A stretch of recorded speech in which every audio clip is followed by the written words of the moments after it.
the still of the night, I think of you. My heart beats with every thought of you. You're the one I can't let go. In your Hi there. arms I find my This is Numene Bright McBarry, the CEO of McBarry's Keyword, and I'm glad to have you on this channel as we have something very important to discuss about. You might be surprised who I have here with me. He's a friend, he's a brother, he's a very important person to me, and I decided to bring him on this channel and in this video because there is something very important we need to talk about. And seeing that he's been in that shoe several times, I feel he has value to share with us. We are still on the issue of first of all, I'll introduce him. His name is Mr. Excellent Leson Barane. Please say hi to them. Okay, just like you said, Excellent Barane Leson, and he's a friend also. Thank you very much. So he used to be my classmate during my undergraduate days in the Department of Biochemistry, University of Port Harcourt, and trust me, he's a very good student, just like his name Excellent. As you see him, this is a first class graduate, and he's blessed with several academic skills. He profited me in several ways back then in school. And we are still on the issue of obsession and infatuation. Like we rightly know that obsession and infatuation, these are feelings that arises as a result of preoccupation. It's a feeling of attraction that brings you closer to someone as a result of something. It could be their intelligence, it could be their beauty, it could be their handsomeness, it could be their financial capacity, it could be anything. So in his own case, he encountered several issues like that as a result of his intelligence. Ladies coming around and all that. So he's here with me today to share with us how he was able to cope with this situation. And that is why he's here with us, to tell us how he was able, because I am sure he experienced several cases of obsession and infatuations, ladies flocking around as a result of his academic brilliance and excellence. So it's up to you, sir. Please tell us how you're able to meet up with this. Thank you. Okay, so we'll start with, it is always a case of attraction, a case of closeness. Everyone wants to be close to someone that is doing well in life. Maybe not just only in the academic field, but generally in life. There's this attraction, especially when it comes to the opposite sex. Yeah. The male will want to draw close to the females, and the females will want to draw close to the males, especially if there's something to gain from them. Yeah. All right, so in my own case, I've been exposed to different cases of girls trying to come close, some of them with different intentions. Some of them will just want to come as maybe just friends. Okay. Others will come with a different intention. But one thing that will always help me is the ability to pick points, to know what they really want. So once a lady tries to come close, you will not drive them because they are not animals. That's true. So the first thing is, I try to understand, or I try to know their purpose of drawing close, because I believe if I know the purpose why they are drawing close, I'll know how to handle them. That's true. So first I'll observe their body language, I'll observe the way they behave, and anytime they come close, and with that I should be able to write out something. I should be able to know what they really want. So if after observing them I discover this person because of maybe my intelligence or something wants to just get close in order to gain something, that's okay. But if I see a case of maybe the person is drawing close with another intention, then by the grace of God, I've handled that in several ways, which I would like to share a few of them. The first thing is, once I see a case of that nature, a girl, the opposite sex, trying to come close with another intention, not just being natural friends, not just friends, with another intention. Yes. The first thing I do is, first, I'll give the person a timeline. That timeline, I call it a time of observation. Maybe two, three, four occasions and see the person's reactions when we talk. Okay. I observe the kind of discussion and the kind of signs, body language. Okay. You know, a case of when people are just, you're sitting down, if you're discussing this, you know what the topic the person will bring, we give you a clue of what the person wants. So if the topic is always about stuff that are not of my interest, then the next thing is my action line. After my timeline, I have my action line. My action line is when we have to decide. First, I'll think about it. I don't just make decisions of okay, or meet the person outrightly and say get out. I don't want this. But after thinking about it and I see this thing is the other way around, what I do is I can decide to call the person to order. Okay. And I say, you see, this thing you want, maybe it's not my thing. It's not what I really want. So if you don't mind, we can call it off.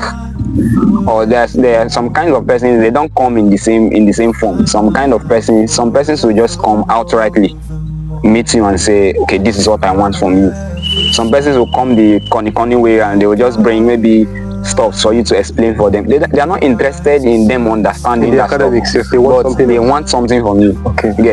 They want something from you. So some persons will come through that route. Some persons will just come outrightly and say, okay, because of your intelligence, and I like intelligent guys. Some of them are very outspoken. In fact, I like those ones that are outspoken because they don't stress you. Yes. So they will just meet you and say, because of your intelligence, I like intelligent guys. I would like us to, So those ones, I don't send them away. I won't say once they come, I say no, I don't do that. What I do is, I said, okay, what are your boundaries? What should define our relationship? Because I believe if boundaries are clearly set, relationship is not a bad thing. Yes. So I said, what should define our relationship? Why? Okay, we know you want us to be friends. First, for those persons that come outrightly and say, I want us to be friends, I ask them, what kind of friends? That's the first thing. What kind of friends? And what should define our friendship? What should bound our friendship? Okay. So they will be the one to now set the boundary. This is what we should do together. This is not what we will not do together. So with those boundaries, we'll be guided. So if the other party is trying to go the other way around, I will just say this is not what we agreed from the onset. So with that, everything might move away.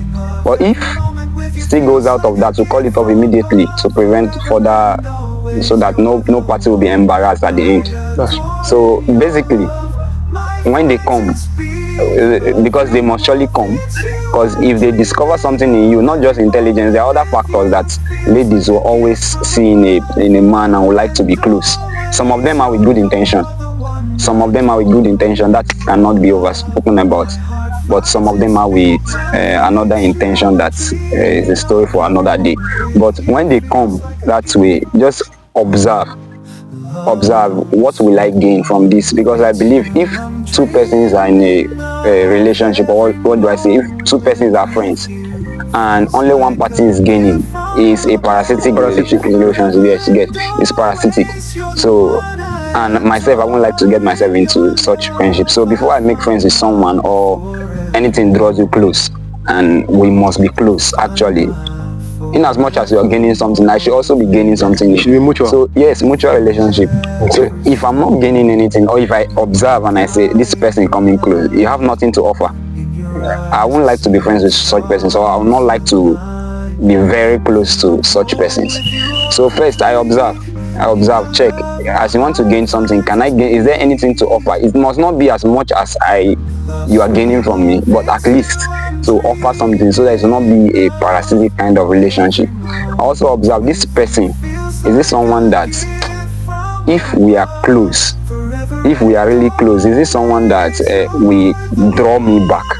Because then, as a student, my focus was academics. So if this person is trying to come close, now let's assume I don't know the person's intention. Okay. If this person coming close will drag me back academically, if so, then I have no interest.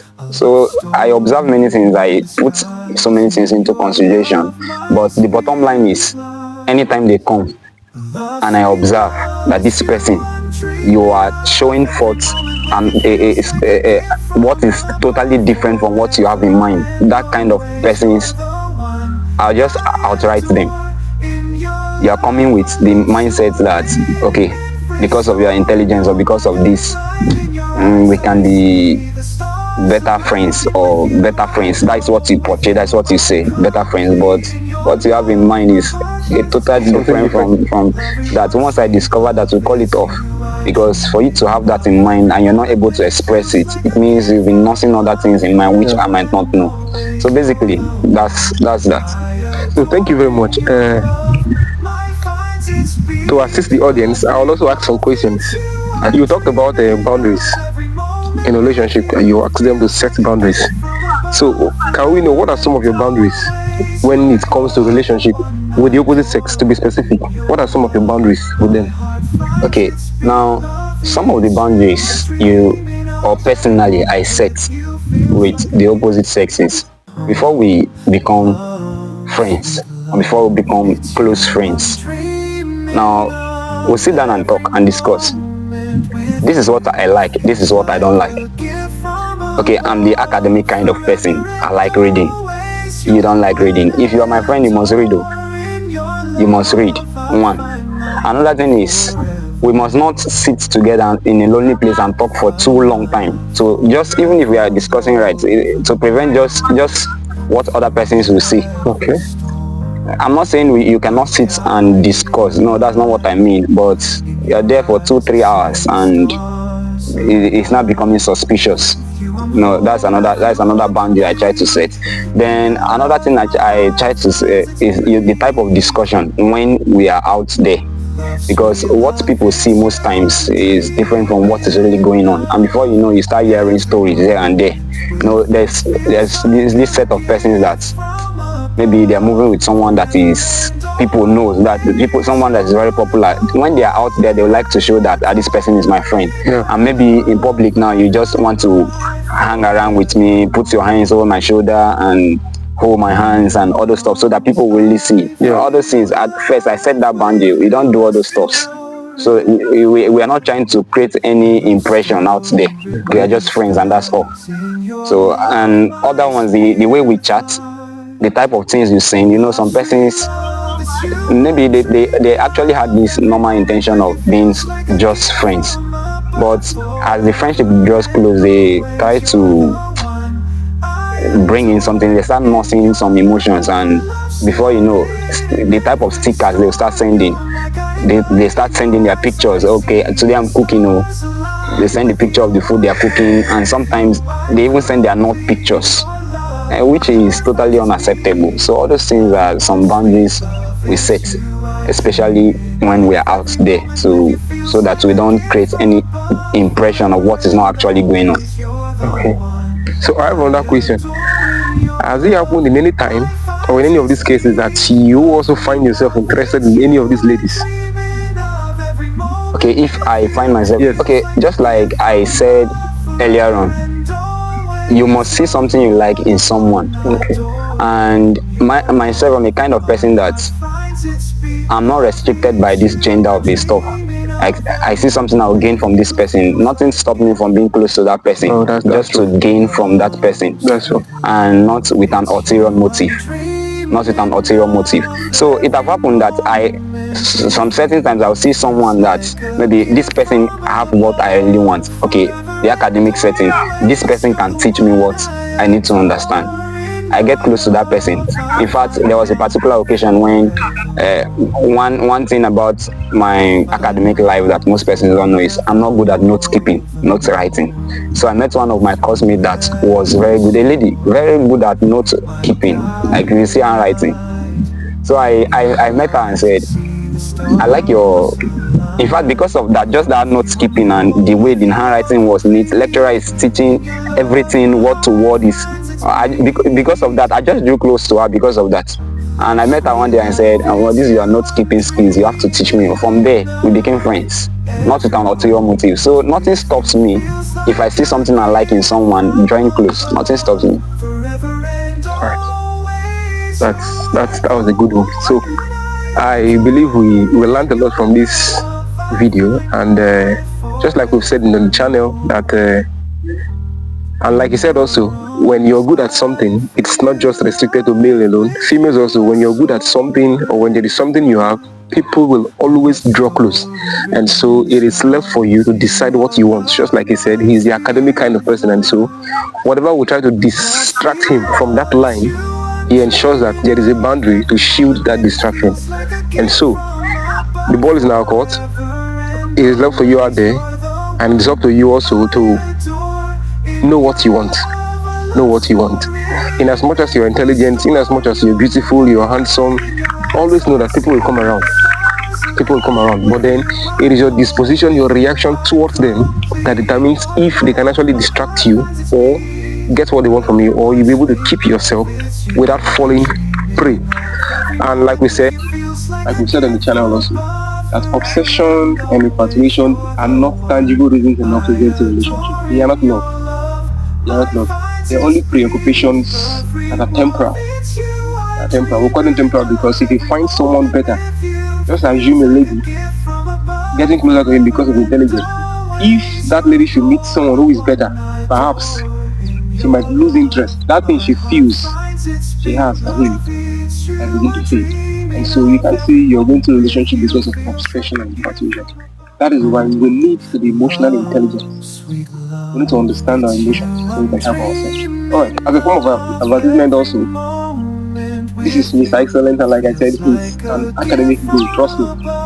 When it comes to science has severally been demystified by this man you see here. And he has this vision for academic excellence, and he has decided to pass this down to oncoming generations. And so if you're a student around the University of Port Harcourt, Faculty of Science, Faculty of School of Laboratory Technology, Pharmacology, even the medical sciences, and you're having any issue with any of the science courses, then I think you shouldn't disturb yourself anymore. This is the CEO of Excellent Simplified Tutorials, one of the fastest growing tutorials in the University of Port Harcourt. Trust me, you cannot attend that tutorial in your life in the industry. It helped me, especially in my final year. Even though for that tutorial, let's say, perhaps I wouldn't have graduated. That tutorial helped me a lot. So Excellent Simplified Tutorials, it's a place where you get broken down tips of success in the scientific field. And so, do well to hit up with him. I'll drop his contact and link to his own channel on the channel on my link so that you can link up with him whenever you have challenges in any of the science courses. Thank you very much. And also, don't forget, I am the CEO of Magwarizi World, a place where we talk about relationship success and emotional intelligence. So, if you have any questions, or it might be related to this video or something we'll be discussing on the channel also, do drop it. Thank you very much. Thank you very much for your time, sir. Thank you very much for having me. Thank you. Thank you, sir. Love, sweet love, it's you I'm dreaming of.